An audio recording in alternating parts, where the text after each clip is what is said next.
Alright there everyone, so the news has come in last night that it will be Justin Gaethje versus Tony Ferguson instead of anyone else. Masvidal was an option, wasn't he, for Tony to go up to welterweight and what have you, but it's staying at lightweight and it is Justin Gaethje versus Tony Ferguson.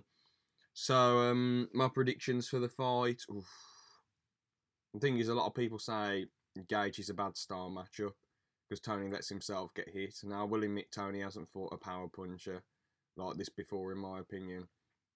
No one as powerful as Gaethje.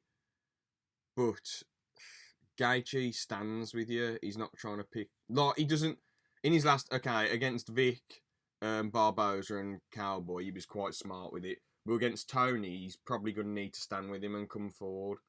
But if you stand with someone and come forward, they can also hit you. Because the thing is, I feel like if he does what he did to Vic, Cowboy and Barboza, Tony will just be able to counter him and piece him up.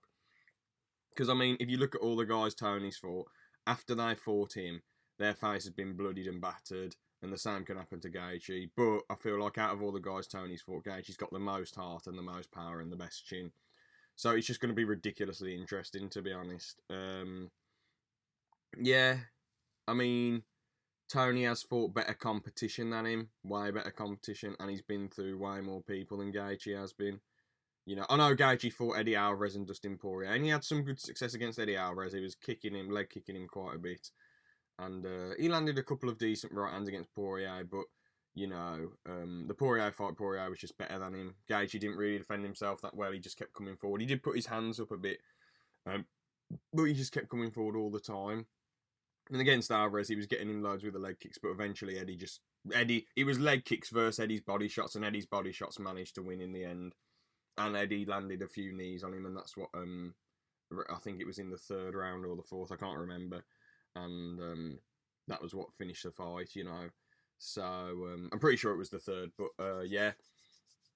And Michael Johnson, he was just standing with him all the time, and he took some really powerful shots off of Michael Johnson. Oh yeah, by the way, I know Tony Ferguson has fought Michael Johnson and he lost to him. Michael Johnson's ridiculously powerful, but that was years ago. That was years and years ago. Well, quite a while ago. But yeah, apart from Michael Johnson, he hasn't fought anyone like Justin Gaethje, with all this power. So it'll just be an interesting fight, really. Gaethje isn't going to take it to the ground. Ferguson might be able to take him down, I know. Well, Gaethje's got quite good wrestling, hasn't he, really? I know wrestling can deteriorate if you don't practice it that much. I know that's the same with anything, but especially wrestling, because it's quite strength-based and power-based and all that. And obviously, Gaethje doesn't practice it loads. He does a bit, but he's mostly all about that stand-up life, But Tony's still grappling those, doing a lot of no-gi, so who knows? I mean, maybe Tony can get him down, but I feel like Gaethje will still have quite a good takedown defense. But I don't think Tony will want it to be going to the ground. I think he'll just want to piece him up in the stand-up. Personally, I feel like Tony will he'll piece him up. Maybe Gaethje will go for a takedown, I don't know. Or Gaethje will just keep coming forward and maybe get gassed. And Tony will get caught a couple of times but be able to recover like he usually does. And then he'll just keep battering and battering and battering Gaethje. I reckon he'll get him down and probably submit him, to be honest. That's probably what will happen. Because he doesn't usually go for the TKO, usually. He usually just tries to submit He usually batters them and then submits them, I know fights have been stopped, haven't they? Obviously, the Pettis fight was stopped because Duke Rufus didn't wave it off because he didn't want him going out with a broken hand. And the Cowboy fight was stopped, even though Cowboy had been battered. He blew his nose and it made his like the skin around his eye puff up, didn't it? Or it made his bruised eye puff up, so they couldn't continue, could they? They couldn't continue the fight. I mean, Cowboy couldn't. So, But yeah, Ferguson's just a beast. Gaethje is also a beast. I get why people are a bit worried for Ferguson, but I feel like he'll be able to piece him up.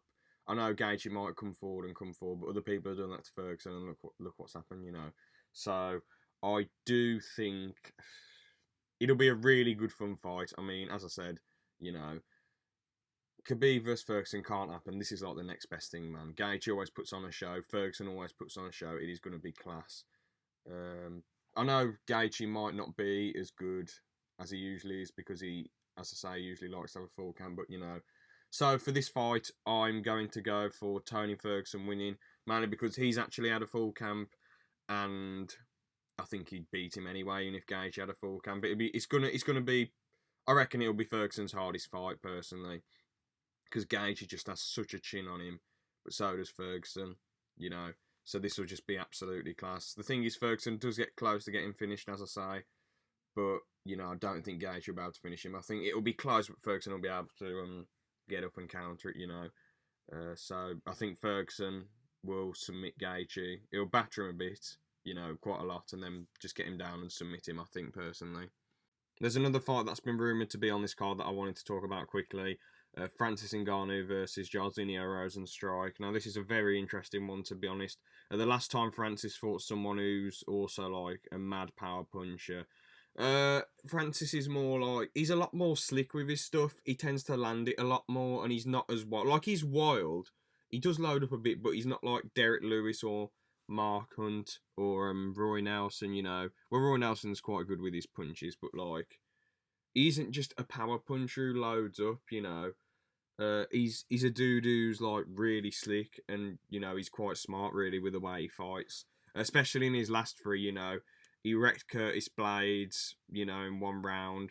The Cain Velasquez fight is a little tiny bit questionable, but at the end of the day, it wasn't you know, Francis Ngannou's fault that Cain's knee was an underlying issue, and Cain's knee just gave out, and Ngannou just did his job and finished him, didn't he? So that's a good win. I wouldn't say it's like as amazing as beating Prime Cain, but it's still a good win. And the way he beat JDS, class, absolutely amazing performance. Just quite a few leg kicks, and then there was a, you know, obviously JDS, he's got quite good boxing, but he didn't want to get in the pocket too much. But then he ended up in the pocket, and then he sort of, I don't know, he was like, didn't he like run away a bit or not run, but like he ended up turning around then. Francis just came around with a hook round the back of him and then hit his chin and just knocked him out, so that was quite class. Rozenstruik, he's knocked out Arlovski in the first round, and he was getting mugged off by Overeem. He was getting taken down, clinched a little bit, but mostly taken down.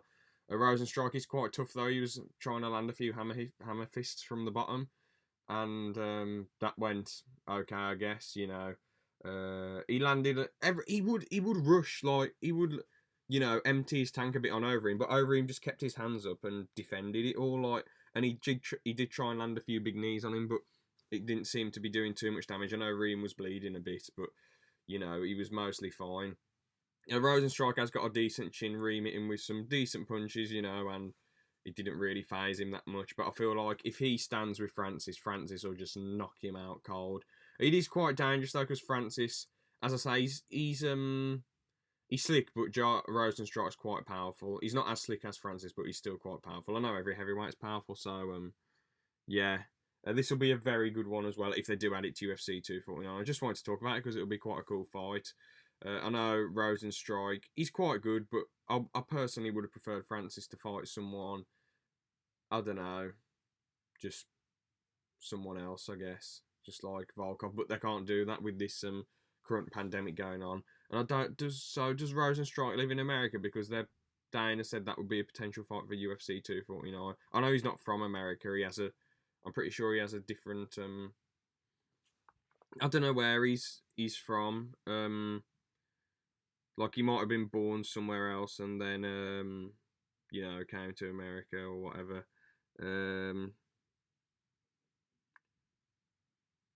Yeah, he trains at American top team, so he must live in America then, because they are considering him for a fight to fight Ngannou, which will be quite cool. So I think Francis will knock him out though in 1 or 2 rounds personally, and that's just my opinion. So yeah, thanks for watching these 2 predictions. Hopefully you enjoyed, and see ya.